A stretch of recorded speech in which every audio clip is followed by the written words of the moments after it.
Welcome back, EMU Overwatch. It's back. It's time. It's time again. It's the best time of the week. It's game time. I'm Glavon. We got Vinny back, and now we have a special guest this week. This is Cameron. Hello. Cameron is going to be casting with us. Yes. Cameron knows nothing about Overwatch. I know nothing. Cameron doesn't even know who Winston is. You know, sometimes Who is Winston? sometimes you wish you could go back so you get the joy of learning about Winston over again. Right? So Winston, he's a giant gorilla.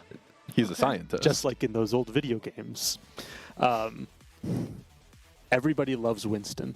He's a very big, super intelligent gorilla with an electricity gun that everybody adores. Everybody calls him Winton. Winton. Yeah, I need you to look directly into the camera and go Winton. Winton. Winton. Yes, there we go. Yes. There we go. Yes. Okay, so you are here. I intentionally said almost nothing to you before stream. Yeah. So I am meeting Cameron on stream as well. So everybody type in chat, "Hi, Cameron." Make her feel welcome. Hooray. You have been here for one previous stream for League of Legends, correct? I did a lot of their season for League of Legends. Okay, you did that a lot. So you're a little bit more familiar with that. So you at least have an idea of what an esport looks like, what a game looks like. I mean, it's very similar to an actual sport, right? Yeah. But there's also a lot of silly terminology that you need to pick up. So I guess what do you know about Overwatch? Jaden was given her the very brief rundown. I know that it's a team game, Yeah. and I know about Winston. Do you know what? That's what you need. All right, so the chat. We have so much to talk about. We have to meet Cameron. We got to talk about the new season that dropped. We got to talk about the leaks. I don't know if we're gonna have time, but we're gonna make do. You guys all know about the new season. You don't need me to tell you about the new season. I mean, the leaks. Yeah, brief rundown. Antarctic came back, reworked. Yes. I have not played it yet. Or no, I've played it once. I've played it a couple times. It's different. I'm reserving my opinion. I didn't mind original Antarctic too much, but I think a lot of people didn't like it because it does favor a more brawly play style and that was different from what the meta was at the time. I understand it. Yeah. And I think I like the new one. Yeah. It's a little more visually distinct as well, but if some of the maps feel more open even if they're not that significantly geometrically changed. Sierra launched very weak. You got a 30% damage increase, and now she's like a little bit better. People were comparing it to launch Lifeweaver, which is not a good thing. Ooh. And overall, across the season, we have a reduction in mobility is the big thing. Yes. Mercy got hit. Juno got hit. Soldier got hit. Who else? Lucio's perks got changed, but I don't think they really affected anything. Yeah. There's a couple of standout changes. You know, Brig finally got another 50 health on her shield. Yeah, Jetpack Cat got hit. Yeah. Generally, Kiri has less range on her TP. By and large, the big headline features for the season was Sierra launching, global little knock to mobility, and some perks for Reaper, Ramatra, Mercy. Who? Pharah, yes. All became base kit, and they got a new perk in there. I don't know if you mentioned Lifeweaver, but grip cleanses now. So it's a good quality of life season. Not a lot of huge changes except for Sierra. Yes. You know, map voting changes, blah blah blah. You guys know all this. There are leaks about the new heroes as well that are coming out for the rest of the year. I don't want to talk about them too much out of respect for if people don't necessarily want leaks, but from what I saw, they largely lined up with what people were anticipating anyway, kind of speculating around. personally, little peeved about how it looks like they're doing the release order, but Yeah, more DPS, guys. More DPS. Yeah. It'll be like, what, 6 in a row or something like that? I mean, it depends on how you count Season 1. Yeah. Because, I mean, what we got, Vendetta, 2 new characters, Sierra this season, and allegedly next season will be another DPS. That'll be 5 characters in a row that are DPS released with new seasons. Yeah. But if you are interested in those leaks, they're out there. You can find them. You can find them pretty easily. I think they got posted basically last night. Yeah. And like I said, I think everybody kind of already knew what they were. I think there might be a little bit more information about certain like kits and whatnot. Yeah, like confirming like who the characters are. Yeah. Like I know there was one that I saw that I was like, that makes sense. People have been speculating about that character for a while. Yeah. Now, let's stop ignoring our guest, Cameron. Overwatch. Yes, Overwatch. 10 years old this year. Damn. Yeah. Anytime I explain Overwatch, I always go through all the lore first because I love the lore so much, but I'm going to spare you that. Essentially, it's a team game, right? Mm-hmm. With 5 players on each team. You've got 1 tank on both teams, 2 DPS, damage characters, and 2 supports. The general role of all of them, and chat, you can if you want to call me out about if I'm misexplaining anything, do it. I mean, we're not going to see it for 3 minutes, so it's not going to be relevant, but you can yell at me. That's fine. Okay. So you've got your tanks, your DPS, and your supports. Your tanks, very similar to League of Legends, but not quite the same. Tanks, soak a lot of damage, and their main goal is to make space. They get out in front, and they keep people away by being very big and scary and threatening. Damage, just deal damage, and supports keep everybody else alive, either through healing or different utility and whatnot. So the big difference between a couple of big differences between Overwatch and League of Legends. Overwatch is first person. It is a first person shooter. So everybody is watching from the eyes of the character instead of the top down that League of Legends is. And with League of Legends, you saw the same map every time. You were always on Summoner's Rift. And there was, lanes and whatnot. Overwatch has many, many, many distinct maps, and all of those maps have a different game mode that they belong to. So we are going to start with Control, a fan favorite, Lijiang Tower. So this is essentially King of the Hill, where we want our team to stand with control of the point for longer than the enemy team does. Whichever team gets 100% wins that point, best 2 out of 3. Okay. And so that is the first map, that is Lijiang Tower. I believe League of Legends has bans, but there's yes. Overwatch has a roster of now 51 characters. I think with Syria, Season 1 bumped it to 50. Yeah. We're now to 51. So 50 characters, a lot less than League of Legends, like 150 something. I think they're closing in on 200. God. I don't know. Is Sierra even allowed to be played for us right now? She might not. She might not be. I don't imagine we would either way. But she's not exactly competitively viable yet. But no. So there's a certain number of tanks, certain number of damage, certain number of support characters. We in this tournament can ban certain characters. So we have banned Mizuki, who is a support, and the enemy team has banned Diva, who is a tank. So those characters cannot be played at all during this map, which I can see we've got some question marks on the board as to why we banned Mizuki. 100% a protection ban. It's one of two things. It's either a protection ban or a target ban. We've done some scouting and we see, hey, they like to run Mizuki on Control. Let's just take care of that. Yeah, before the map. I'm thinking that it's probably just a protection ban, but we'll see if we see a level 300 Mizuki in one season. Yeah. Look, I've seen creatures in this game. Okay, creatures. Yeah. I'm one of them.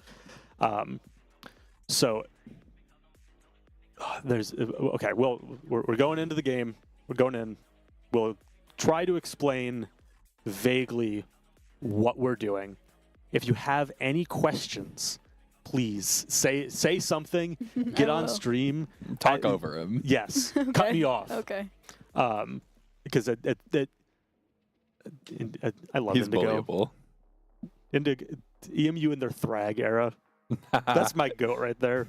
Shout out. Last episode of the season this week. Already? Yeah. Damn. 8 episodes. EMU really is title screen. Okay, so we are going into the map here. We've got Lijiang Tower.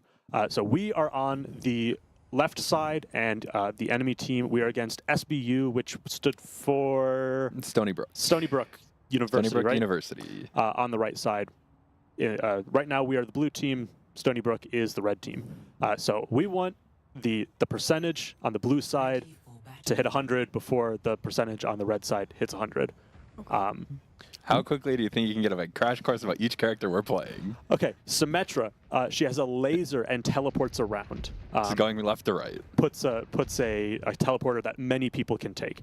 Tracer can teleport like a League of Legends flash around the map on very short cooldown.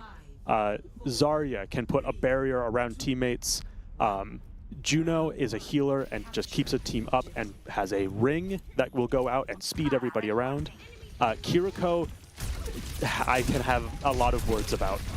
So we are going into the first fight here. Rage TPing deep on Reaper and getting a pick on that alarm immediately to start the fight, but gets traded out by the enemy Pharah. And we are just going to stabilize for space here. And if Prod could up the game audio a little bit, that would be helpful. But EMU is going to rotate 2 point here, but might lose their flex support and their tracer here. And it looks like first fight was looking to be in the favor of EMU, but now we have gone over into the favor of SBU. And we are looking for our next fight. Point is ticking up in favor of Stony Brook as EMU goes to rotate. We did see, a nice early teleport cycle there from Rage and Otzel. Rage getting in, getting that pick onto the Ana, just couldn't get out quick enough to avoid that Pharah. Yeah, popping the Ramatra's Nemesis form and our Wraith to get out. And we are just looking to get some of the resources out before we hard commit, get some charge up on Zarya before we engage. And a lot of just soft engages, not a really big fight going on yet. As the Ramatra starts to fall low and gets the Suzu out, Otzel trying to get a pick, but unfortunately gets taken out by that Emre headshot. Emre did not see any significant nerfs in the season change and is still doing a lot. You can see that both teams are now opting for the Emre pick. Yeah, that's definitely a character that a lot of people were really hoping to see some reductions to what he does. I know I was. I wouldn't be shocked if in mid-season they was something, addressed something about it. We do have ultimates starting to come up on the board, with Stony Brook looking at 4.5 on the board, and EMU lagging a little bit behind. We do have our Grav, but nothing else. A TP going in deep with the enemy Kitsune coming out, answered by our Grav. And this enemy Sufferer, as well as the enemies, what is his ult even called? Emre ult. Override Protocol. Finding almost a team kill on EMU, and it looks like it's going to be a full team kill on EMU. And it looks like it's going to go in the favor of Stony Brook for first point of Lijiang here. Rage unable to get the late touch there. If they had taken that fight a little bit earlier, it would have been really good for them, because they traded 1 ult for 3. Yes. They got the Ramatra ult, they got the Emre ult, and they got that Kiriko ult. Those are 3 potential fight-winning ults for 1. Absolutely. So, Cameron, did you have any idea what you were looking at there? I did not, and I'm actually curious, what makes the percentage increase? So the percentage increases at a set percentage per second. Okay. And it's whichever team controls it at that time. So you need to stand on the point for a certain amount of time with the enemy team not standing on it to switch it to your control. Okay. So right now you can see we've got at the very top 20 seconds until the point opens, so nobody needs to really worry about the point yet. But we do need to kind of claim the area around it and make it hard for the enemy team to get to it, so that when it does open up, we can grab it. And you see the enemy taking a lot of damage. He does fall. That is going to be a good opening pick for us. And you can see that we are capturing the point, and you'll see the percentage start ticking up in favor of EMU. Yeah, the best way to tell who has control of the point is to see whose side is lit up. Okay. Yeah. So since we are in control, you can see that blue border around our percentage is lit up, and it is ticking up as we gain control of the point.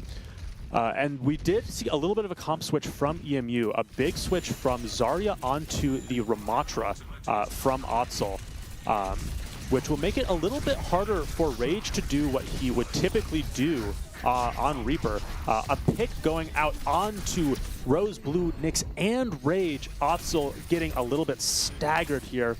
30% for EMU before 33% for EMU before watching it switch over to Stony Brook. And already 85% towards EMU Suffer from Ramatra. But it looks like that Pharah may be able to answer it. You know, I feel like we might need to see something other than Reaper come out here.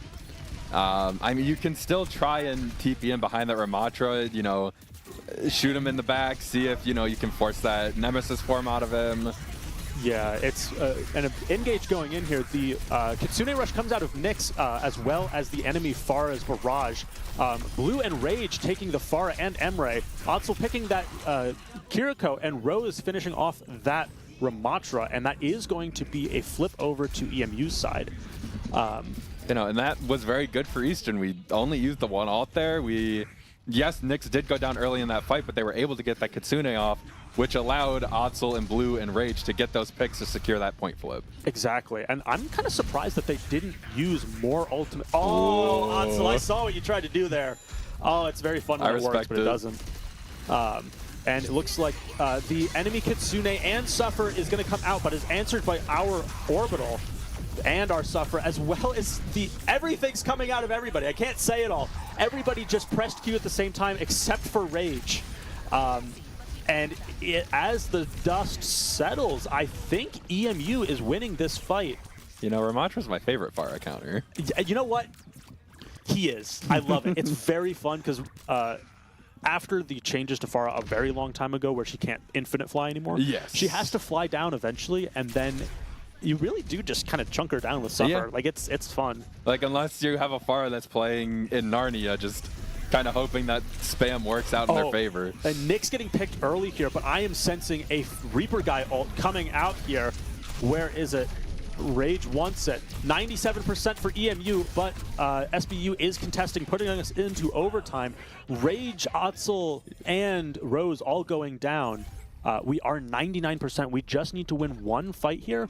We do have the Reaper guy ult, and I was gonna say it is one ult for each side here. We have the Barrage versus the Death Blossom from Reaper. I'm not sure which one is going to be more impactful here. If the Pharah chooses to barrage after our Reaper ults, it's probably going to end up killing him. I think it kind of favors whoever ults second. Yes, I would agree.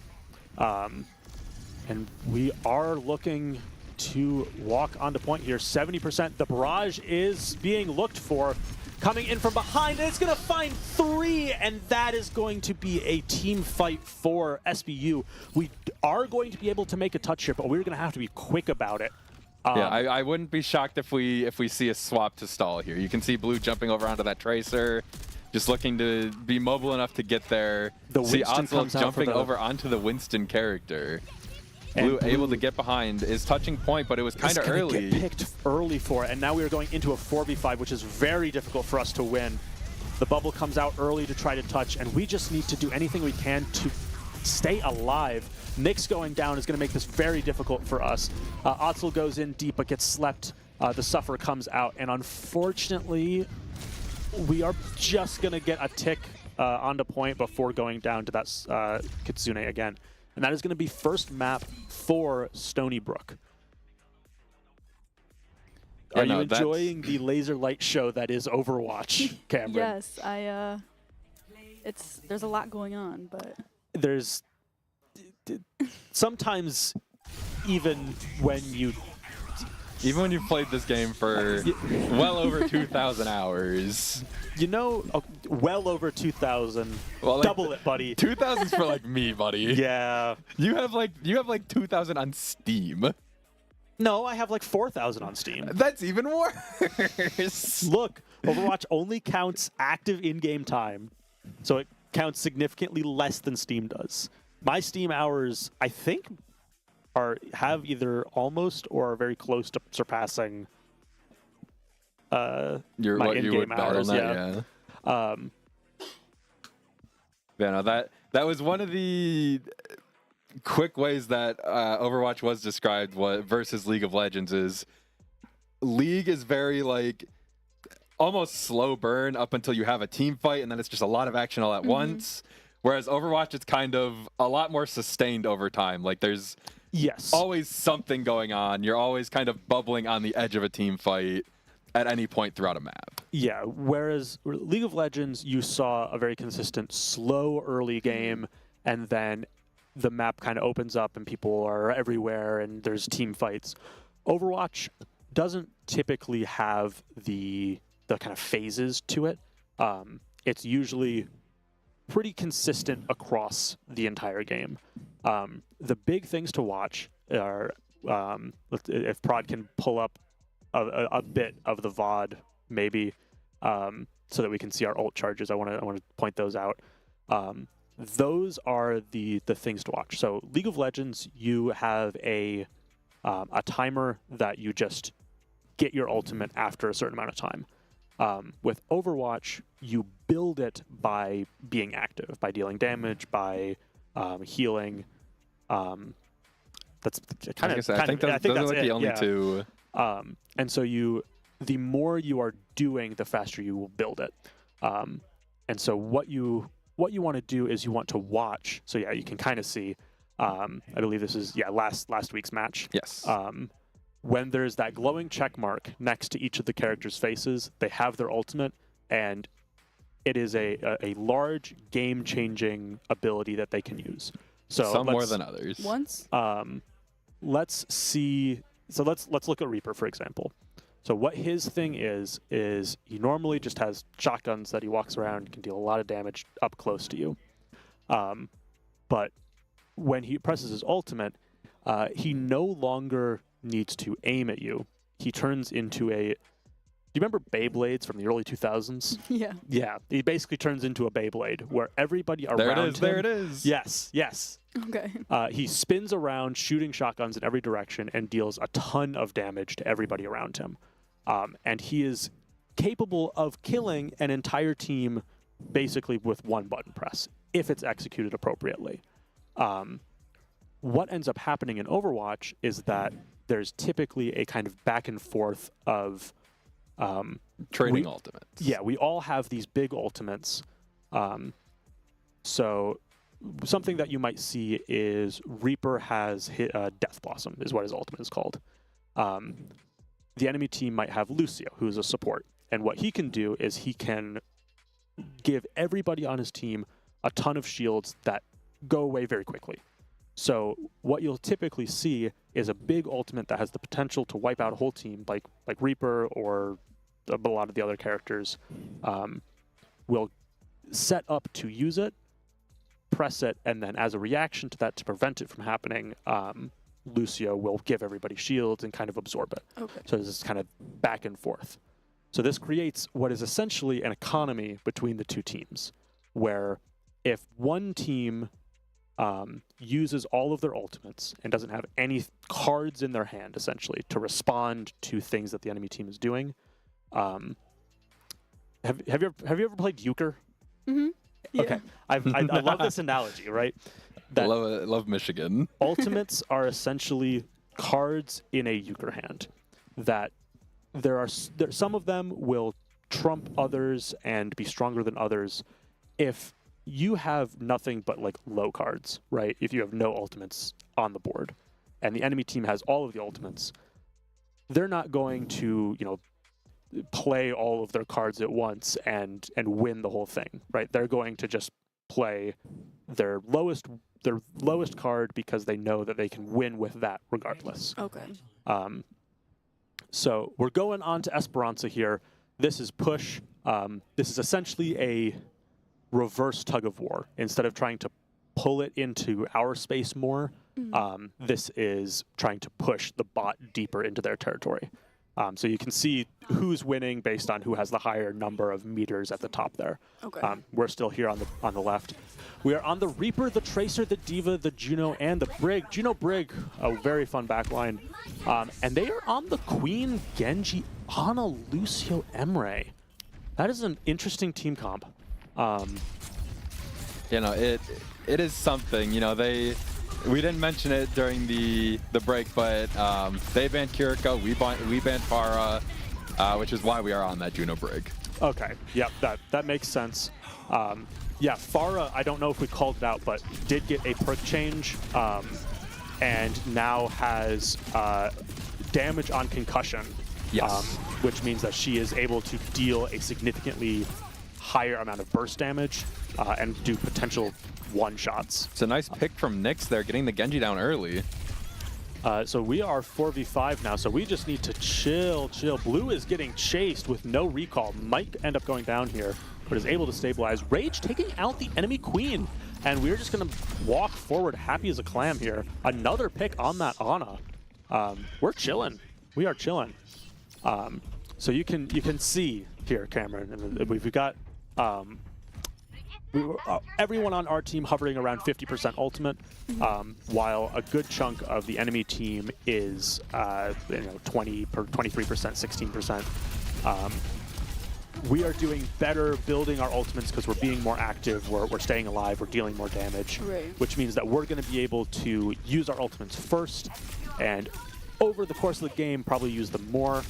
Better for us. We have more decisions, more opportunity to make good decisions for ourselves. Okay. Rage taking out that Queen again. Natsul is going to get DMAC'd in response. And is not going to go down. Nyx does get traded out, but we trade out the enemy Brig as well. And that is going to be forward spawn for EMU. Blue does go down to that Emre grenade. That is a lot of damage, but we're chilling. Already got butt scratch. Rage again. Look, don't give me a look when I say words like butt scratch, okay? These are high-level Overwatch comms. We've got 5 ults on the board with the Remac coming in. You can see Rage kind of creeping behind, looking to see if he can find a pick here. These fights have been very scrappy. Not a lot of full team engages. We've just kind of been getting picks. And I feel like that is kind of a result of playing the Queen. She isn't super mobile. She can't engage super quickly. Especially against our team. And, her goal is, she's kind of trying to pick a squishy out of the back line and engage on them quickly and chunk them down. And we saw the Reaper guy ult come out, but the sleep comes out to stop it. The freeze and the nano come out onto the Queen. And is able to take down Nyx because of it. And it looks like Rose might just barely escape with their life. And SBU is still taking progress on the bot, trying to get that Brig, but not quite able to. Queen using Shout just to keep that Brig alive. And the wall comes looking out to get that Mei, but isn't able to get there, but Rage is able to follow up. And getting a pick onto Rose there. Ooh. Oh, damn. The two picks from that Emre ult, but in the sky, getting blown up by that Diva bomb. We're chilling. They're making slow progress on the bot here. We are still in the lead. The Brig rally does come out of Nyx, and Nyx and Rage are able to find both supports here, and this should be a fight win for EMU. These are very scrappy fights. There's a lot of not a lot of resetting and fighting as 5 going on here. It's making it a little not a lot of downtime. Everything's just happening. You know, you can see Stony Brook did swap off of that Mei after using the freeze, switch over to Tracer here.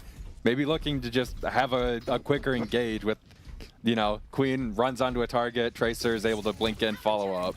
Yeah, I don't think there's a lot of good targets for a Mei to try to slow here, with Otzel spending so much time on the high ground and Rage being able to Wraith out so easily. But that Queen going down again, and the Brig ends up as collateral. And we are just going to continue making all the space that we want. Otzel and Rage going very aggressive and getting very rewarded for it. We've got 2 ultimates on the board here, our Tracer Pulse Bomb and Juno Orbital, only answered by the enemy Queen's Rampage.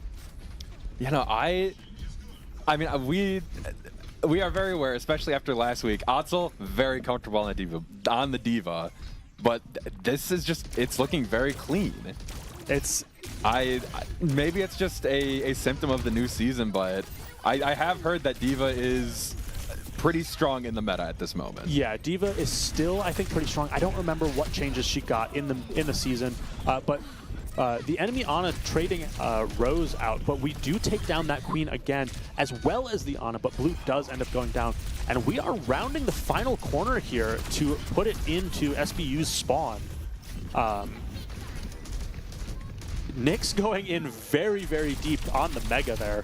Otzel going down to that Emre. That's still so much damage, you know, from the secondary and so much healing. You know, at this point, it's just kind of, hey, we have pushed it almost all the way. At this point, it's just kind of bonus whatever we can try and pull out of them before we have to reset as a team. Yep. And you can see Otzel switching off of that Diva back over to the Zarya. Which I'm wondering why, because it seemed like we were doing very well on the Diva, so I'm not quite sure about the swap. They've got to have something in mind, something that they need to address, that the Diva is just not being taken care of.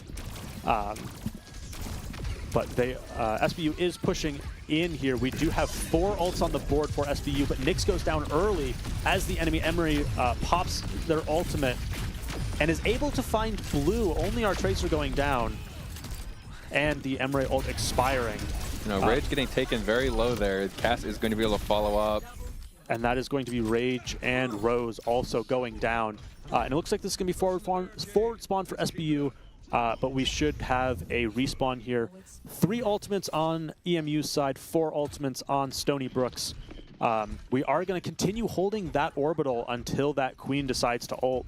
That is a very classic matchup. Just if the orbital comes out while the Queen is active, we're not going to be able to get any value from it because that big and purple. Otzel is back over onto Diva.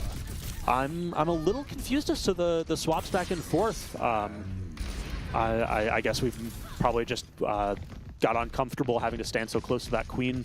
Rage. My favorite character is sometimes the Reaper guy. He's sometimes very powerful. And he did actually come in from the side there, so I don't know what went wrong. Game's broken. Yeah. Otzel having to clear out of high ground from that Queen. And SBU is right in front of spawn. They are about to overtake us, and the lead is now SBU's. They are putting it very quickly into our spawn. I'm not quite sure what changed here, but it seems like we have given up a lot of our space as most of EMU is going down in our own spawn here. And if Nyx gets picked here, this might be a full cap for EMU. Otzel coming in to protect, but that axe is going to go straight through that DM. You know, I can only imagine that maybe it's the swap over to Cassidy just puts a lot more pressure on Blue. He's not able to just kind of run as free as he was before. Yeah, Nyx able to take out that Emre. EMU is going to have to push pretty hard here to be able to... It's a nice pick there from Rage. And both supports are going to go down for SBU. If we're able to stagger out this Queen and not have any staggers on our side, then this could be pretty big. The Cassidy and the Queen going down SBU does have almost 5 ults on the board. It's going to be a hot minute before EMU is able to answer. Going into the last minute of the match, this is a little bit of an uphill battle for EMU. EMU is going to need to win at least, I think, 2 fights here to be able to push it in. You know, and they would need to be very quick fights here. Yeah, it's not impossible, but they're going to have to play this very smart and build up those ultimates. We do have the remake, but I mean, they've got 2 fight-winning ults on their side with the Emre ult and the Queen ult. High Noon is also there. Otso's going to get DMAC, is going to use that self-destruct to get the remake. That does get the pick onto the cast. You can see the Emre ult coming out here, gets nanoed. The Emre Nano is almost a guarantee pick on anybody that is not in hard cover. Finds Nyx, but the Pulse Bomb also comes out, and it looks like SBU is trying to shove us off. That Queen ult is going to come out, and it's going to come out in a big way. Finding Blue, purpling everybody, demeching Otzel, and finding Rose as well. Rage does what he can to get the Ana down using his ultimate, but is unfortunately not able to do much. And now Nyx jumping in there, trying to see if they can get anything. Never say never. And that is going to be map 2 in favor of SBU. It just a lot of scrappy fights, a lot of aggression that was rewarded early turned into getting punished later in the game. Yes. And as we get punished for that, every pick just turns into more and more space for SBU. It just a little too much. I think we just need to remember our fundamentals, chill, get a pick, group, and move forward. We do have one more map here if SBU wins it.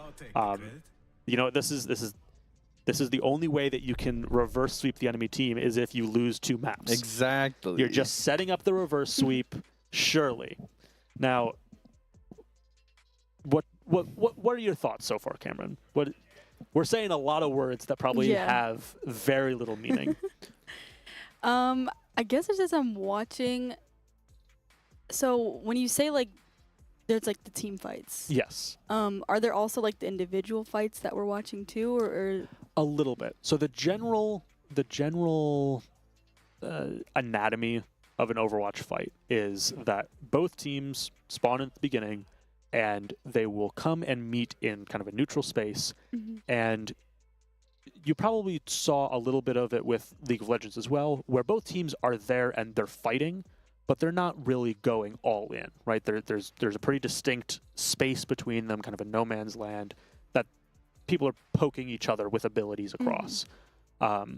And so it's typically called neutral phase, where there's not really one team engaging on the other. That is part of the team fight. It's kind of the warming up to it. A lot of the time that will go on until somebody makes some kind of mistake and gives the enemy team a trigger to activate and go in. So if it's somebody oversteps, comes too close, gets picked, and then everything will explode. And I'm sure you saw that many times with League of Legends. It's arguably even harder to tell what's happening in a League fight than an Overwatch fight. There's just so much. Mm-hmm. I don't know.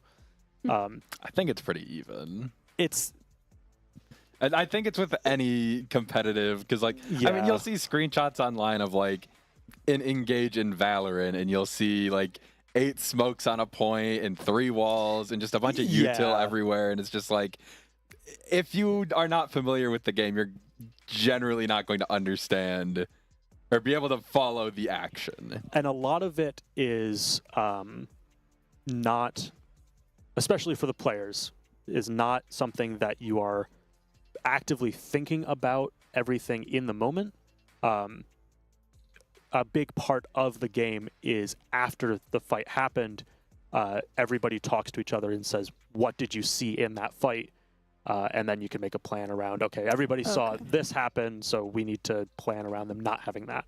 So there are occasionally 1v1s and individual fights that we will see. It is typically discouraged to take a 1v1 because it ends up being a coin flip. So with League of Legends, characters accumulate gold throughout the map and get stronger, and it's very possible that at the end of a game, one person on the team can easily take on all 5 enemies. Not so much with Overwatch, because there is no build system, there's no progression. Okay. The most you get is like perks, which are small bonuses, but everybody kind of gets those at the same rate. So it's not like Blue is going to do super well and then be able to just take on the entire enemy team himself. So typically what we want to see is not just a 1v1 where one of our players is trying to just diff. That's the I don't know if you picked up that terminology from League of Legends, the enemy team, where they're just trying to say, I'm better, I'm winning this fight. What we mostly want to see is a 1v2 or a 2v1, so that we have the numbers advantage. It's a lot easier to secure to kill. It's a lot safer, which you'll see sometimes with our team comp and our play style. You're not going to see it as much. You might see like a tracer behind their backline, kind of sneaking around and then going and attacking somebody very suddenly. But that's about all you'll see. Okay. So we are going to Shambali for our third point here, our third map. And we are still on that Reaper, Emre, Ramatra, Juno, and the Kiri. Bans are, they banned Zarya, we banned Ana. And you can see that we have on SBU's side, on Stony Brook, we've got the Pharah, the Emre, the Sigma. The Mercy. What's that doing there? What's that doing there? I am very interested to see. Oh, that's going to stay, isn't it? They're not even a Mercy player. That's a thing. They're Pharah Emre. Yeah, that's not. I do almost wonder how it will feel with Mercy's movement reductions. I don't know. So there's a very, very old strategy that doesn't see a lot of play these days because things are typically stronger. Rage getting a pick early onto that Mercy. Hey, I love it. I love it. And maybe that not finding the Pharah getting 1 health. Pharah and Mercy are 2 characters that go very well together, but it's a little bit of a all or nothing strategy, because Pharah can use her jetpack to stay in the air, with the Mercy being able to dash to her repeatedly and kind of stay up with her. And by doing that, you can damage boost the Pharah. You can see when the blue beam is there, you can see the Pharah is dealing more damage. Otzel does go down to the enemy Emre, and we're going to have to back up here and give a bit of space. It's a very all-or-nothing strategy that if we are not able to deal with appropriately, we may end up getting steamrolled by it. Yeah, and what really needs to happen is it's really going to fall on Blue. He needs to be trying to take down that Mercy any chance that he gets. Yep. It's going to be difficult with that Mercy healing, even though it is reduced these days. It's going to be rough. It's going to be got to be a team effort on that one. The Pharah does peak. Falls incredibly low there from Blue, but is not able to go down. And we are just a big pick from our DPS onto the enemy Emre. As we try to take down that Sigma, and he does go down to Otzel's pummel. And we are looking at ults coming up across the board. We've got Barrage and Flux and Wuyong ult. You can see this Pharmacy just on the flank trying to get something. Rage able to take down the Pharah. Blue gets the Mercy that will put a cap on that team fight. And I'm glad to see that we are not letting that Pharah Mercy do whatever they want. They are going to have to work for it. We are answering it appropriately. You know, it's the Mercy Pocket is something that we really are not fans of. The long-range dire triggers, nice job. I really like them putting dire triggers base kit. I think he probably needed it. Like it is not on such a short cooldown that it feels like super oppressive, but it gives him an option long range. And that far hitting 2 health but not going down. The Sigma Flux does come out, finding Nyx and Otzel, as well as the our Orbit comes out, answered by their Wuyong ult. And it looks like EMU is going to go down, and that should be first point for SBU. See, but here you're almost not upset with it, because that was a 4-for-2 trade there. The only ult they did not use was the override on the side of Stony Brook. But in exchange for a team win or a team kill and getting the first point there, I almost think it's worth it. Like they're gonna have to take their time building up their ultimates again. But if they're able to just hold us back with all of the space they've taken, and it looks like that Pharah is gonna go super low, but is going to be able to get out as we go to pummel on that Sigma. Blue does go down to a rock from the Sigma, but we are able to get them out of our space as our pummel goes down. Rose unfortunately getting picked in the back line. Otzel getting rocked. The shield getting canceled, I think? Yeah, I'm not sure what happened there. That is... And Rage also going down. That Pharah Mercy is a problem, but this Sigma is also turning out to be formidable for us. It is a lot of damage that he can absorb. You can see we're off of the Juno onto the Baptiste here. I imagine that this is a swap aiming to put more pressure onto that Pharah. Yeah, I would agree. Just trying, and that Sigma does go down, but Otzel gets picked with that barrage as well. Blue does pick off that Pharah, and the Mercy tries to go for the res, but gets a shotgun to the head from Reaper. And Rage is able to get the final pick onto that Wuyong. That is a nice stagger. Yeah, and we are able to chill, let our Otzel respawn. As SBU comes up, they do have almost 4 on the board and only 2, maybe 3 on EMU's side. If we're not able to... We got to hit this lamp on the Sigma's Flux. And that's a big ultimate from Rage, taking out that Wuyong, but most of it gets eaten by the Sigma. But the Sigma does go down to Otzel, but the res comes out as well. So many things happening in such short sequence. And it looks like EMU is going to come out on top here with only 1 ultimate burned on either team. Or did we rush? I think we did rush. Okay, we rushed. We Reaper ulted. They did use the Wuyong ult there. 60 seconds on the board, and we are looking at potentially final fight here if we're able to drag it out appropriately. The Flux is going to have to be very big. And the Sigma going down early, not being able to flux in this fight. We just got to chill. The Suffer comes out to pop that extra health.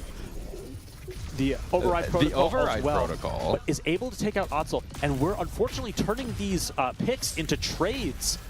And the pocketed Emre with the res onto the Wuyong, if we had just chilled after getting that Sigma, they would have been able to do nothing about it. They've got 10 seconds to push this. We've got to respawn quickly and not get picked. They do have the Flux still on the board, and the Sigma's going to be back in time. NACE is going to get picked really early in this fight here. And that's just really unfortunate because that was so winnable. Fluxed out of Wraith, we're not going to be able to do anything about it. And the Rock to cancel our block. Blue trying to find something with that override there, but that's not able to get it. Because the path to the win was so clear right in that fight, and we just got a little overzealous with it. And sometimes that's all it takes is just like a toe out of line for the entire game to change. You know, I both understand and disagree with Otzel using his ultimate in that position. You know, I agree. If that ult goes off and the kills are staggered out enough, that could just lead to them needing to trickle in to cap the point. But unfortunately, it ended up being more of a... They punished you for using that ult by trading an ult for it and ending that fight in their terms. And the enemy Pharah does pop the only ultimate they have on the board to find Rose, but does get taken out by Blue. But unfortunately, Blue does also get traded out. The Wuyong ult does come out to knock down a nice Suzu from NACE to Suzu that Wuyong ult. But we do get pushed back by that Sigma punch. Rage, unfortunately, going down as well. And we are just trying to stagger out to overtime at this point. Otzel finding himself overextended again. Just, I think, getting a little too lost in the sauce. It's difficult when your tank goes deep and then dies for it without getting any sort of trades. Oh, and that's a big right click from that override protocol to end that map there. That's rough. That's rough. There's a couple of mistakes that we're making. That Pharah is putting a lot of pressure on us to have to deal with her appropriately. But really, it was very, very winnable and very holdable. Several points during that. If we just chill, take the pick, and then let them regroup. That would burn all that time. We just need to keep doing that, and we're able to do it. It's the stack, stable, slow. That's the mantra that should be in their heads. But unfortunately, they are getting one pick, getting excited, and trying to go and snowball it into more picks, which is just unfortunately not the play in a scenario like this. Now, what are we thinking, Cameron? Any thoughts you'd like to share with the stream? I think I'm still just taking it all in. So what is the, I don't want to say point, but what is the objective of this map? The objective of this, so this is escort. So this is just take the little car all the way to the end of the map. And there are 2 checkpoints midway through. Okay. So there's 3 sections to this point. Stony Brook did push it all the way through. We were not able to defend it, but we did take almost all of their time. They had 2 seconds left on the clock before they were able to do it. So this is what we call in the business winnable. It is always winnable. True. But it is definitely an uphill battle for us at this point. If we full cap it, if we are able to do what they did, we will play this map one more time with less time for both teams in a kind of sudden death overtime scenario. Okay. I am almost shocked that they are on the Pharah. Looking at their support line, they don't really have anyone that can support Pharah all that well. She kind of has to play around the Iari pylon. Yeah, and you can see there, she just could not get the healing to sustain through that. Yep, and Blue is absolutely hitting his shots. He always does, but is able to keep that Pharah suppressed and get those kills. Unfortunately, Otzel does get picked, and I'm not quite sure. We're not pushing the payload here. But Blue does get taken out by the enemy Emre. We are over onto the D.Va. I know that is a comfort pick for Otzel here. I do like the D.Va here. You know, it is something that can help mitigate that Pharah. Yes. I don't think it's necessary in terms of overall team composition, but I think it is something that we may find more success with purely based on personal comfort. And we're going to need to rotate high ground. EMU sitting back on their heels a little bit and waiting, taking that high ground, pushing SBU off, walking towards them. The rock does come out. And Rage is able to find the enemy Baptiste. Otzel able to find the Emre. And we are pushing here with that Sigma getting a lot of pressure on him. The rock Sigma comes very out. far up. Rage able to get that pick. And that is going to be a big pick on their tank. We can get a lot of space out of this. That the Pharah not having the Mercy does make it a lot easier to deal with. You know, as long as they're within the pylon distance, they should be a little safer. But if they need to, if Blue is able to get an angle and force them out, or Otzel flies at them, it probably is not going to be enough healing. You can see Otzel going very deep on the enemy Emre, trying to drain out his secondary. Blue does find the Pharah, but the enemy Ayari is able to take out NACE. Rage and Blue both finding a pick on that Sigma and the Ayari. And it looks like SBU is able to hold off EMU's push on the first point. We do have 60 seconds left on the board with only half a meter to go. The jetpack cat, where did that come from? Probably just to get back faster. What are they doing here? I can only imagine that, you know, because Pharah can recover boosters while. Can she? I think so. Huh, I guess because she's not using the resource. I thought, because it used to be that there was just a certain... Oh, NACE finding an opening pick on that Baptiste. It's going to be really big. The Orbit does come out, followed by the Flux. The Barrage comes out. NACE finding that nice Pharah. pick onto that Pharah. That is going to be some very big picks. Their cat having to leave, not able to help with that fight when they're only at 50 health. And that is going to be first point for EMU. A Ram switch over on Stony Brook.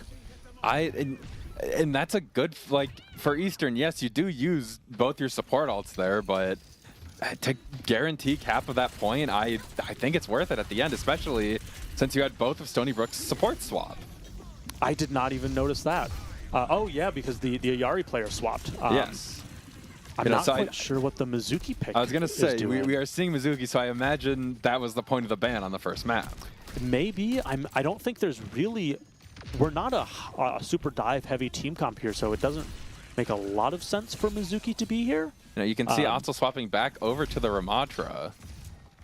Going for the mirror match. I think in this mirror, we should win it. I mean, we do have a lot more healing coming out of our Kiri and Juno compared to the Mizuki and Ayari, but it is a lot more damage coming out of the Mizuki Ayari.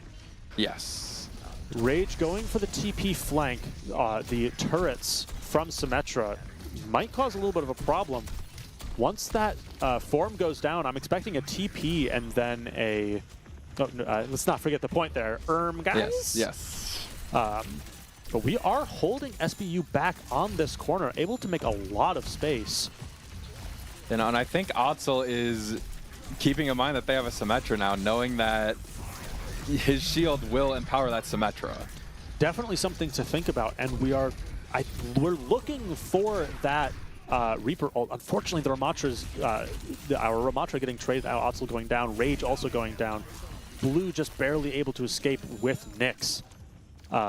And we are just going to need to reset here. We do have almost 4 ults on the board, 80% on both of our support ults, with almost 5 on Stony Brook. You know, it's something that I've said many, many times before, but typically our win con is that our ult economy has been better than our enemy teams. Yes. Throughout this whole match, it's felt like Stony Brook has kind of had the edge in the ult economy. So we just need to make sure we're playing this appropriately and playing it, getting those ultimates out. You know, in this situation, I think you're kind of looking at Rage to have something come out of this Death Blossom. And both 2 DPS going down, one on either side. The High Noon does come out from Blue with a very big flank. We are in overtime here, not able to find anybody with the High Noon. Is able to find that Mizuki. And unfortunately, it looks like that is going to be SBU stopping EMU on map 3. And that is going to be a win for SBU. 3 maps. And I think that ends our season. I think that ends our run in the single elim playoffs. You know, I believe that is the case. At the very least, we do not have a chance to be the champions. I think there I don't know if there's a 3rd place match between us and whoever loses the other side of the bracket. Yeah, because this was semifinals. Semifinals? Yes. Okay. So we're top 4. Top 4? Hey, that is not bad. Very proud of EMU for the showing that they put up all season, going undefeated in their normal season and then making it to the semifinals of the playoffs. Very well done. Yes. Definitely some good games were had in there. Some nail biters, some 2-3s. Yeah. But it was a good season. They definitely showed up where it mattered. Obviously, always things to work on. Going to come back stronger. Next time, it's going to be all the way to the finals. Going to win it. Yeah. That's what happens every time. Yes. Cameron has no idea what's going on. I do not. Sometimes you just got to look at the pretty lights and say, Yep. It was a very interesting game to watch, but how did it compare to League of Legends? Did it make more sense, less sense? You saw more of League of Legends, so I imagine you probably understood it a little bit better. Yeah. I think I would generally say Overwatch is easier to understand. There's a lot of very deep systems within League of Legends. Yeah. That. Well, because for the first half of the game, it is essentially like you are watching three, almost four, you could argue, different games going on until, you get 20 minutes in, and then kind of things start collapsing towards more team fights and, going for objectives and whatnot. Where with Overwatch, it really is you are watching two teams the whole time going at each other. It's almost definitely harder to watch as a spectator if you don't know the maps and the characters. Right. Seeing our spectator camera switch between the different characters, probably don't know where you are on the map and don't know what the map looks like. Yes. It's always a little bit intimidating starting to learn it. But hopefully you had some semblance of an idea is what you're looking at, and you could tell when things were going our way and when they weren't. I did, yes. Sometimes that's all you can ask. I think you got to see Winston once for like 30 seconds. Unfortunately, not a lot of Winston getting played right now. Yeah. But if you do want to ever come back and learn more about Winston, by all means come back and I'll keep yapping at you. End of the day, as long as you had a good time, I think it was a success. Yes. Yeah. Thank you guys for educating me It's a little more on Overwatch. Sometimes it's sheer exposure. It's throw them in the deep end. I mean, I don't know about you, but I will look at somebody that has played the game actively. They're the ones controlling it for 100+ hours, and still think, "Oh, you just started. You're a baby. You have no idea what you're doing." So, watching somebody else play the game in a competitive sense for an hour, I wouldn't expect you to know a whole lot about what's going on. Yeah. But appreciate you joining us. Hope you had a good time. I did. Thank you. Hope our stream had a good time watching the season. I don't know when the next time I'll be back to cast is. I don't know when the next... unless there is a third place match next week that maybe we come back for. We'll have to see. But if not, it'll be... Let's ask the voices real quick. Jaden, do you have any idea when we can cast again? Oh. This is the last time you will ever get to see us. Chat, I have another person that wants to execute me. That I have had a Discord event for my execution on... It's been rescheduled like twice. I think it's been rescheduled 3 times. Your execution? Yes. Yeah. It's scheduled for... I think it's December 31st of this year. New Year's Eve of every year. You get to live out the rest of the year, and then theoretically you're executed. And if I'm on my best behavior, maybe I'll get a stay of execution again. Yeah. I've got a long way to go. Yeah.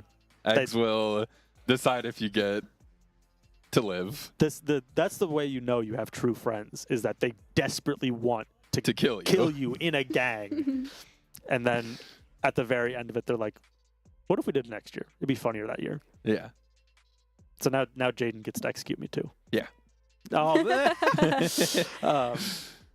but Yeah. anyway, Worst case scenario, I imagine we'll be back in the fall.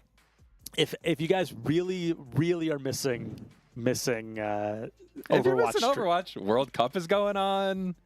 yeah, but that's like professional. Still, it's As much as I very love interesting Overwatch, to see World Cup gameplay. As much There's as been drama already. Who would expect? Okay, OWCS is going on. As much as I play Overwatch, I cast it, I play it competitively, I have coffee table books about it. Like, I don't watch professional. I just don't. I'm really surprised about that. It's because I don't watch any professional sport. Like I can't, like, I need to be playing it or engaged with it. I can't passively watch it. Like, I'll cast it. Casting it is great. I love it. Get to yap about shit. But I just don't watch it. If you really want to, hey, maybe we'll. I don't know what their plan for the summer is. If the team is planning on scrimming over the summer, maybe I'll see if I can like sneak in and cast a scrims or scrim. something. But I think that's going to do it for us today.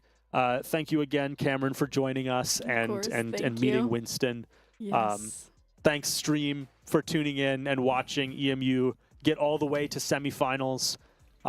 Shout out our number one supporter, PB and Jake. I don't know if he missed a stream. Well, he missed one stream. The stream that he was here. Well, that doesn't count as missing the stream. He was still here. Was he watching the stream?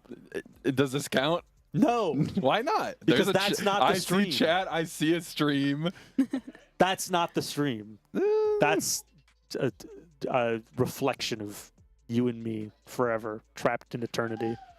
Of course. Stored on a hard drive on a data center somewhere. Anyway, bye, stream. Bye.